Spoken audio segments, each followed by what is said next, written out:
Welcome to a story of mystery, tragedy, and justice delayed. On October 12, 1974, a brutal murder shook the Stanford University community to its core. The victim was 19-year-old Arlis Perry, a newlywed and devout Christian. Her life was cut short in a place where she sought solace and peace, Stanford Memorial Church. For 44 years, Arlis' family and investigators searched for answers. The case went cold, but the memory of that fateful night never faded. Tonight, we'll take you through the twists and turns of this haunting tale and the shocking revelation that finally brought closure to a family's decades-long wait for justice. It was a quiet, peaceful evening inside the sacred walls of Stanford Memorial Church. The air was still, the flicker of candlelight casting soft shadows across the stone floors. It was October 12, 1974, a night that should have been like any other, but instead, it would become etched in history as one of the most horrifying and mysterious nights this campus had ever known. Arlis Perry, a 19-year-old newlywed, entered the church alone that evening.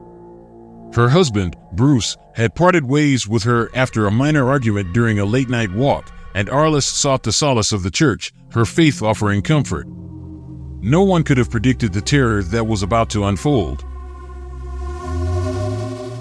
Hours passed, and as darkness draped over the campus, the church fell eerily silent.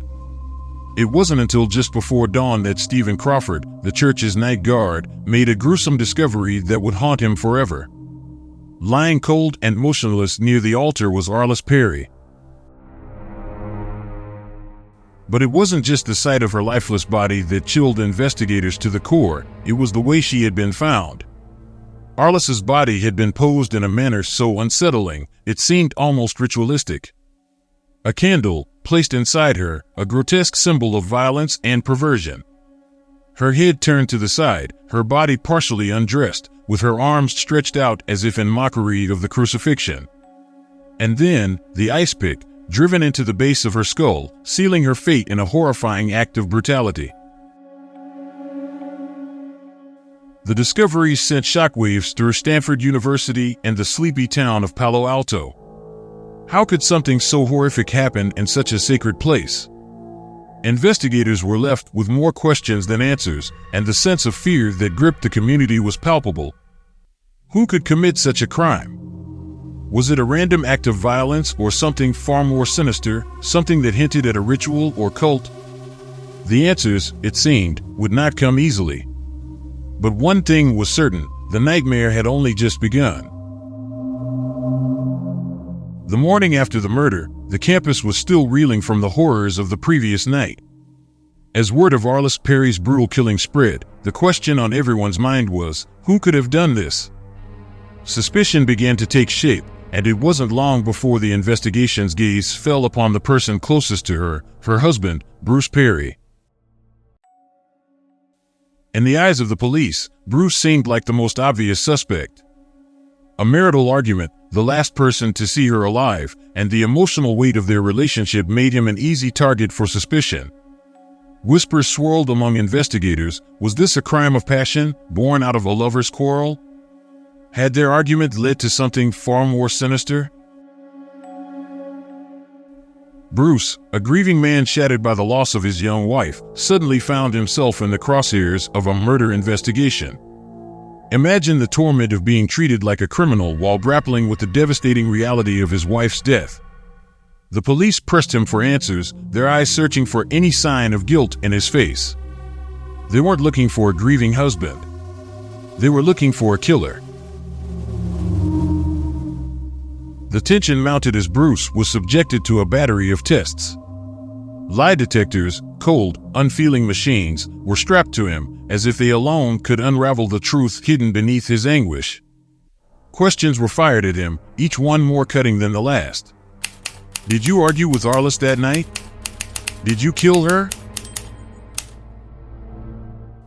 And then came the blood analysis, the swabs and samples meticulously taken as if they might unlock the answer to a crime so unspeakable. Every moment in that interrogation room felt like a trial by fire. Bruce's world was unraveling, the weight of suspicion bearing down on him. But after days of relentless questioning, the lie detector results and blood tests came back clear. There was no evidence, nothing to link him to the crime. Bruce Perry was exonerated, but the damage was already done. The grief in his heart was now joined by the scars of suspicion. As Bruce walked free from the investigation, the case collapsed into a cloud of uncertainty. The investigators had lost their only solid lead, and the question that haunted everyone remained, if not Bruce, then who?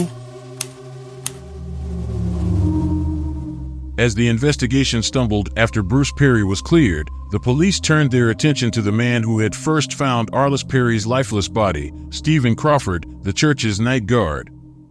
His discovery of the scene had shaken the community, but now, investigators began to wonder, had he seen more than he let on? It was Crawford who had been responsible for locking up Stanford Memorial Church that fateful night. He was the last person with a key, the man in charge of keeping the church safe after dark. Yet, when he discovered Arlis's body in the early hours of the morning, his account of the evening suddenly seemed too convenient. Investigators questioned how he could have walked through the quiet halls of the church, mere feet from Arlis's body, without noticing anything amiss. How could the murder have happened right under his nose? Crawford's calmness in his report unsettled the investigators. He claimed that when he checked the church late at night, everything had appeared normal. The doors were locked, the sanctuary silent. But could it be true? Had the killer been lurking in the shadows, hidden in the recesses of that grand and imposing church, waiting for the right moment?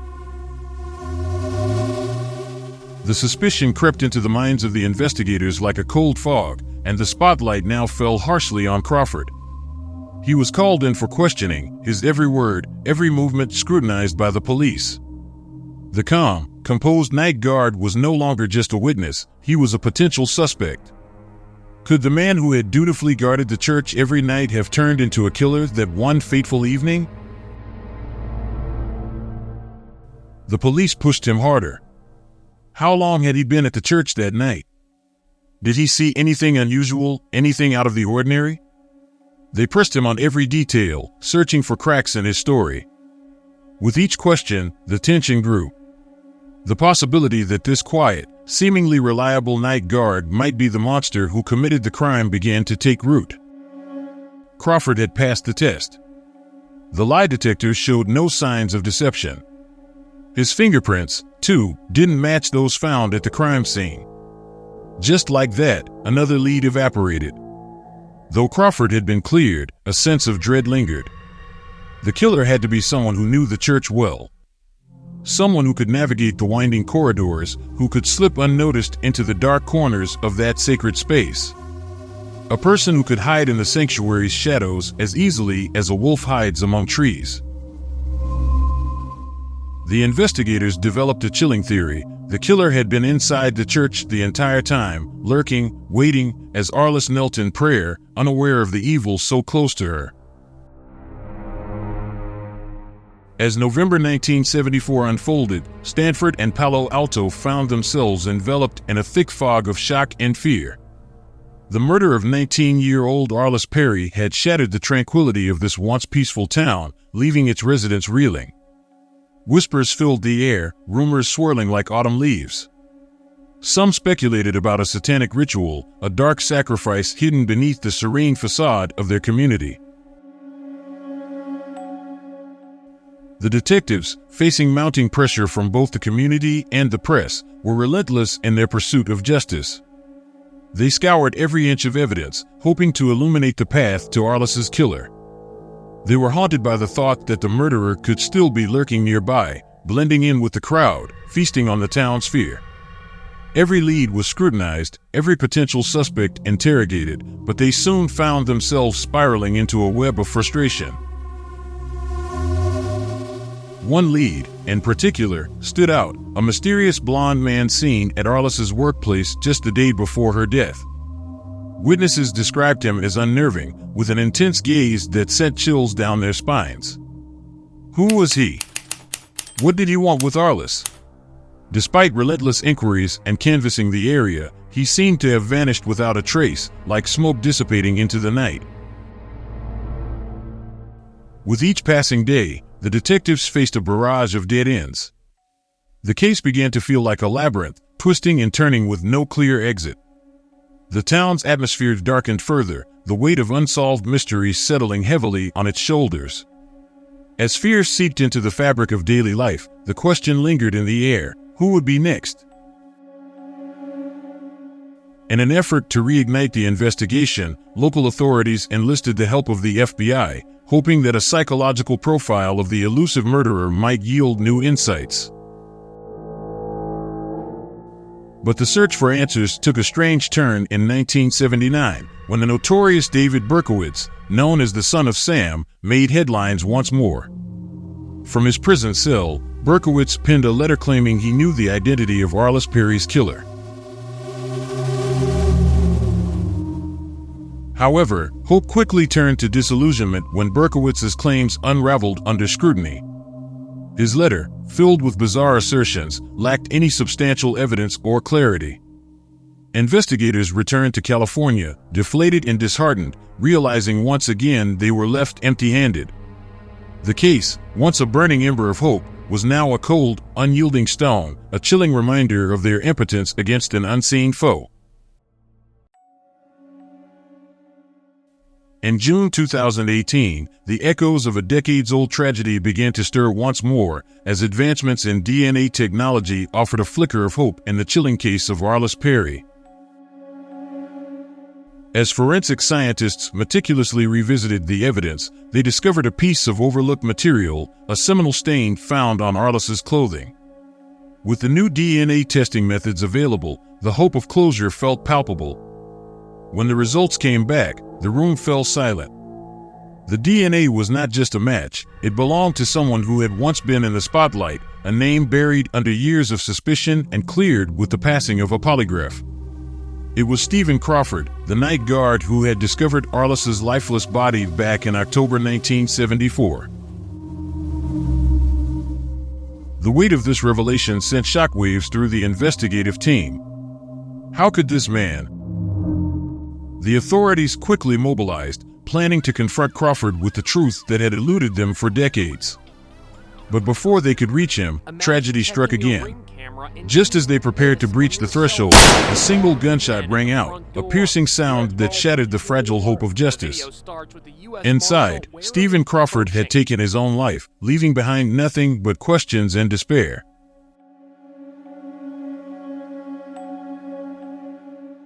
July 2018, in the wake of Stephen Crawford's shocking suicide, the investigation took a dark and twisted turn as authorities began to peel back the layers of his troubled past.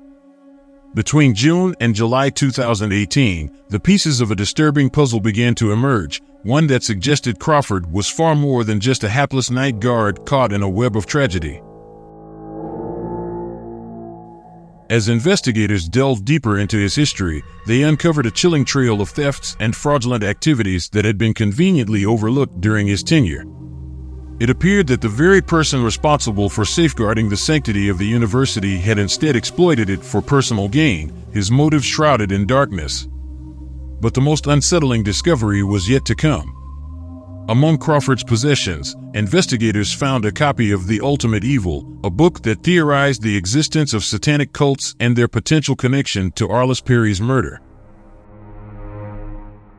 The evidence began to paint a disturbing picture. Crawford had staged the crime scene in a way that was deliberately misleading. By positioning Arlis's body in a ritualistic manner and leaving behind the icy tools of her demise, he sought to steer investigators away from the truth, to shroud his heinous act in a veil of cult-like darkness.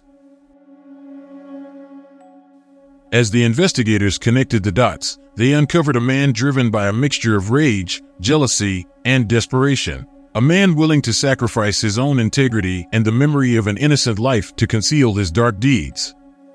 The chilling reality of who Stephen Crawford truly was became painfully clear, a man whose inner demons had manifested into a horrific act, leaving Arlis Perry's family and the entire community forever scarred by the unthinkable. As October 2018 rolled around, the Perry family found themselves at a bittersweet crossroads, reflecting on the long, harrowing journey that had begun with the horrific murder of their beloved Arlis Perry. For decades, they had lived with the burden of unanswered questions, their hearts heavy with grief. In the wake of Stephen Crawford's demise, the resolution of the case felt both relieving and agonizingly incomplete. The identity of Arlis's killer had finally emerged from the depths of obscurity, but the man responsible for her suffering had evaded the justice he so richly deserved by taking his own life. As the present day unfolds, the chilling legacy of Arlis Perry's murder continues to cast a long shadow over Stanford University and the surrounding Palo Alto community. The echoes of that fateful night in October 1974 resonate still, a haunting reminder of the fragility of life and the darkness that can lurk in the most sacred of places. If you found this story gripping, make sure to like and subscribe for more true crime mysteries. Let us know in the comments, what do you think motivated Stephen Crawford? Could there be more victims out there we don't know about?